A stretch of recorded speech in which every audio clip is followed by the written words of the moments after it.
you know, the first thing that struck me about these was the size and the idea. I really like this concept. They're tiny and they weigh nothing. There's no cables floating around. My first concern, and I'll say it as a concern before I get started, was I'm a very much, again, this is my issue. This is nothing to do with the company, and I will talk about this in great length. But I felt that I was concerned that these didn't have changeable batteries, because using this system that I've been using for years, you know, I can slot the batteries in and out should they die, and on a number of occasions that has happened once or twice, and all I have to do is just plop the batteries out and I put in a new set of batteries and I'm up and running again. This concerned me a little bit because they are rechargeable batteries, but again, as we progress through the interview, maybe that was my problem, and I found it a method which worked for me, which was really reliable and meant that I had no problems during the gigging period. So as I said, the first thing that really jumped into my mind were they're extremely lightweight to use. They have 4 channels, which, you know, isn't a lot, but it's probably enough for what you're doing. If you're using lots and lots of wireless gear, then, you know, this might be a bit of a problem. But then again, if you're using lots and lots of wireless gear in your band, then, you know, maybe you're going to be looking at a different system. The first thing I thought about this, and given the cost of these, is that these could remove all the wires from my system, so I could have one going from the guitar to, let's say, my pedal board or my Helix, that's one, and then just one from the pedal board into the amp. So you buy 2 of these and you didn't have to have any cables on stage, which I thought was a really nice idea. So I might be sorting that out, or obviously, given now with my Line 6, I could do the same system there. That's quite a nice little idea. There was a part of me that did think that with their light, they might fly out, or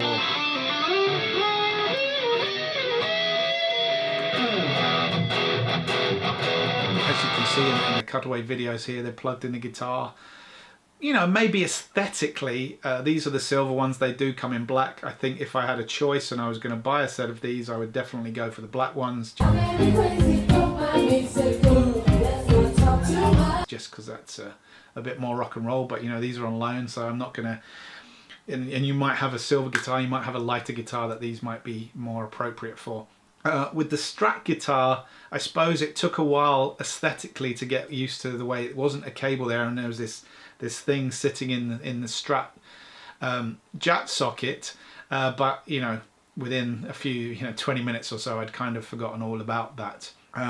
They looked you know, when they were in my Ibanez guitar, that they looked, you know, certainly different when that was underneath. It was kind of out the way, so it wasn't noticeable, and it's actually, you know, a much nicer solution than having a cable. And I'm sure as these things develop, you know, they'll find other ways to be able to attach these to the guitar.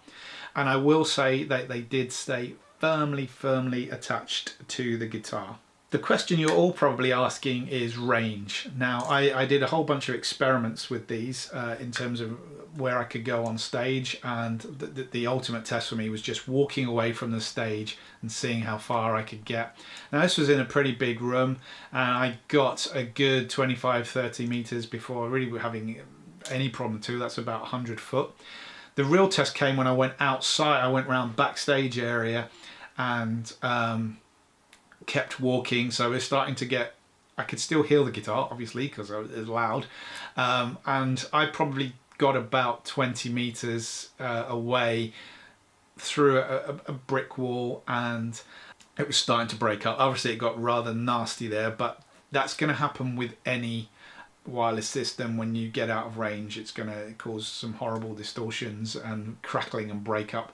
During the gig situation, no problem whatsoever, no interference, no cutouts. They were just, I'd forgotten about them, absolutely forgotten about them, and that is a real credit to these devices. You know, I didn't think I didn't worry about the batteries.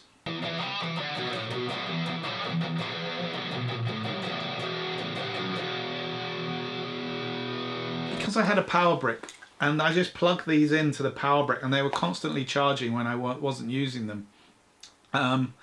And that is my solution for the power issue is don't worry about it. I was worried at the beginning, but if you take a rechargeable battery with you to all gigs and get one of the, the big ones, you could always use a bigger battery like this one, which is going to charge them for ages. Charge this up, this big power block. And you might have seen some of my other videos, you can actually power your pedal board from one of these as well. That's another tip, but check out the video, here's a link. And you just use the USB cable here, plug that in there, and all you do then is plug them in, and you are charging up your XVIVE U2 unit. No worries there. Like I've said this so many times in this video, that was my number one concern, and as soon as I realized I could do this, those concerns went. I just take one of these to a gig, or my little plug here, my USB plug, and the same thing, just plug those into the USB like that. And we've all got these for our mobile phones, and you are charging, and they provide you with a double USB cable, so both the units are charging. I mean, that's awesome. Great thinking, great idea, and all my concerns disappeared. You could be charging forever, and it's going to get you through a gig, and it's going to get you through a rehearsal. And I will say, I did the ultimate test. I left these on all day to see how long it would before they cut out. Interestingly, the receiver cut out slightly before the transmitter, but I left the receiver on from I got 7 hours of this being on constantly, and the transmitter went to 8.5 hours before they cut out. Now that's not heavy use, but that gives you an indication of how long they will last. Your gig period, don't worry, you're going to get through a 2, 3, 4 hour gig, no problem, and you should really be charging them up every time after that, I would imagine. They do have a battery indicator on them as well, which is really handy. They were really easy to connect to, and you just select the channels, and it's in the instructions how you do. That's by pressing the little buttons on the side. You select the channel, and it's good to go. No problem there whatsoever. Just say one thing about distance here. Be honest with yourself. We're in YouTube world, and I'm ready for the hate now. I'm ready for this hate. But just be honest with yourself. If you say 30 meters, but I might need to go 32 meters, and someone on YouTube told, first of all, are you really gigging? If you're on a 30-meter stage, that's a pretty big stage. You might not be considering these. Seriously, be honest with yourself. For the majority of us, I do play on big stages, and I've never had any problems with these things cutting out. Admittedly, I've not played in massive stadiums or any of those kind of gigs, and if I was, I probably wouldn't be using these. I'd probably have some other setup, because those kind of setups are going to be much more intense, and you're going to need completely different gear, which may even be provided to you by the sound company or the touring company you're working for. So don't worry. If you're doing the majority of bar, function, corporate gigs that most of us do day to day, and be honest with yourself, if that's what, then these are absolutely wonderful. In terms of the other question that people ask about tone, unlike the Line 6, they don't have a cable emulation where you can kind of turn down some of the brightness. You are getting a full-on guitar signal coming through here without any cable capacitance built in. You can easily add a filter, an EQ into your system, or just turn the treble down in your amp, because you will be surprised that your guitar will sound a lot brighter, and to some extent maybe a little bit ice picky, depending if you maybe if you're using a Strat into certain types of Fender amps, it's going to be bright, because if you're used to using a cable, or you use the cable capacitance model in the Line 6, and again, don't say a model, it's not a grand thing, it's just putting in some extra capacitance which removes the high frequency, then you just turn your treble down a little bit and you're back to normal. Perhaps in future they might just put in a little circuit that mimics that behavior, but it's really not important at all. But again, I said, if you're going straight from using a cable, and you've been using a cable for years, to a wireless system, whichever one you get, you will be surprised that your guitar will sound a lot brighter, and it's easily repairable.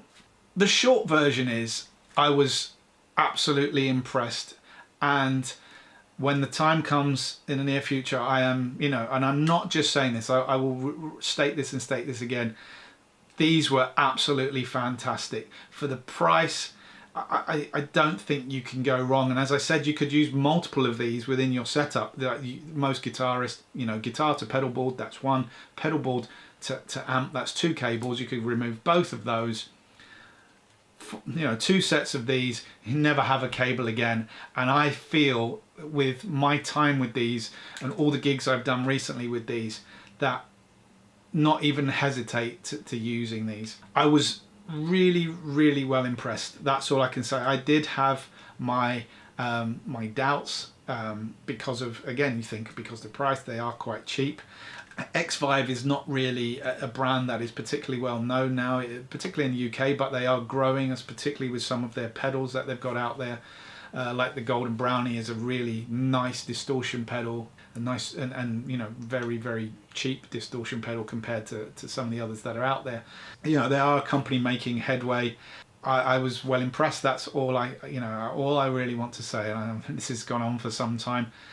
No worries at all when I was using this. All the worries that I did have beforehand, which was mostly about the battery use, did not come to fruition. I had no problems, and as I said, as soon as I discovered that, you know, through the USB cable, plugging in one of these battery packs that we all have now to charge our mobile phones up, because our mobile phones don't last that long, then get one of these, charge it up, plug them in and charge them during the break in your set, get a little bit of a top-up charge, or charge them before the beginning of a gig, because there's plenty of you know, like I said, I was kind of scared, I was kind of apprehensive, but within 20 minutes I didn't even think about these things being in my guitar. I didn't even think about them running out, and I didn't even think about any of the issues of it cutting out. I was just well impressed. So thumbs up, double thumbs up, and if these were thumbs, you could make double thumbs up with these. Great piece of gear, well done. And as I said at the beginning, well, I kind of alluded to at the beginning, I'm you know, disappointed that I've got to send them back. Thanks a lot, guys. Catch you later.